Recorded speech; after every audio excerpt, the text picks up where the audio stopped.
metal is gone. In certain places, there's no trace of metal where they know they put pipes and gas lines and everything else. And so when you have a complicated situation like that, you can either put in the new stuff, which they can't do because they would have to redesign the whole thing, or you can just simply concrete the whole thing, large blocks of it, which they have done. But it's not going to stop those, parts of that city from falling in. And what's bad, Pascal's, a person could see a crack or dip in a sidewalk one day, and by that afternoon, that whole building could be gone because it's very dense there. So if they have a sinkhole, it's going to be worse there than at any place because of the concentration of people, right? Many more people can be hurt by those things. But that's something that, they suspect one is a couple weeks off. Sure, they have certain places roped off you can't get to. But for how long can they keep that? So will we be seeing one earthquake, and that's going to shake out loose. So buildings will start collapsing. Yeah, we're going to see it too. We're going to see it. We're going to see it because it's not going to take years. It's not going to take years. As they're fighting against the clock, and because of the weather, just in case people have not noticed, the atmosphere again has the potential to hold a lot of water, and that water is very bad. Well, it's going to be twice as bad if we survive this winter. Okay. It's going to be twice as bad when the summer. I'm going to bring something up. In February of this year, you said we were going to have the hottest summer ever on record. Yes. And you were right. You called it exactly. I mean, you said it even have a 130-degree day somewhere, and we did. Yes. It was in Death Valley. They broke all-time record. So you called that exactly right. So there has to be some indications, information that you have that you're saying now we're going into a dark winter. We're going to go into a very, very, very cold winter. Is that part of the polarity? Is that part of the what's causing such intense heat and then extreme cold?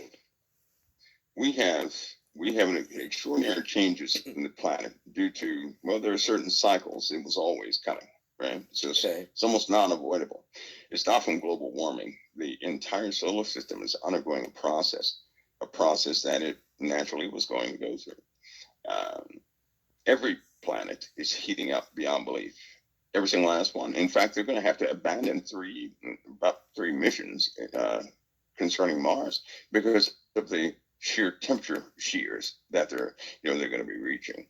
The craft won't be able to survive some of the changes that are about to take place. Anyway, as the solar system heats up, Pascal, and it's happening to the entire solar system, but the real marker is the sun. The sun. When the sun changes along with the planets, it's an external cause. It's nothing internal. It's external. And so I try to point people to that the same changes we have here on the earth at the exact same time, the sun is also changing. So because of that, it's not just an earth-based thing. The little excuse of cow farts and alligator. It's not going to hold up. It's not going to get done. And so the sun itself is about to go through a brand new cycle that nobody ever recorded before. So people, again, I'll say it again, they're going to have to make up new names for some of the new phenomena the sun will undergo. Because, and this is my opinion, I'll have to say that, this is my opinion, as we get close to our twin, all the photons and most of the energy from the sun is going to begin to be diverted, right? It'll be diverted, which leaves a lot of infrared, a lot of alternate photon lock with certain wavelengths of light to be stuck on the surface of the planet, superheating portions of our atmosphere almost in a band type process. That will absolutely burn one part of the earth while the other part of the earth is inundated or overwhelmed with moisture. And so that's going to cause the highest winds we have ever seen on planet Earth. And that's upcoming in the winter. It'll begin this winter. Some of the highest winds. And some of the heaviest snow, because we could have snow in a place. Imagine a place having 4, 5, 6, 7 feet of snow one day, right? The next day is 82 degrees. And everything floods out. And then it happens a day later, it snows again. That sounds like Dallas, Texas.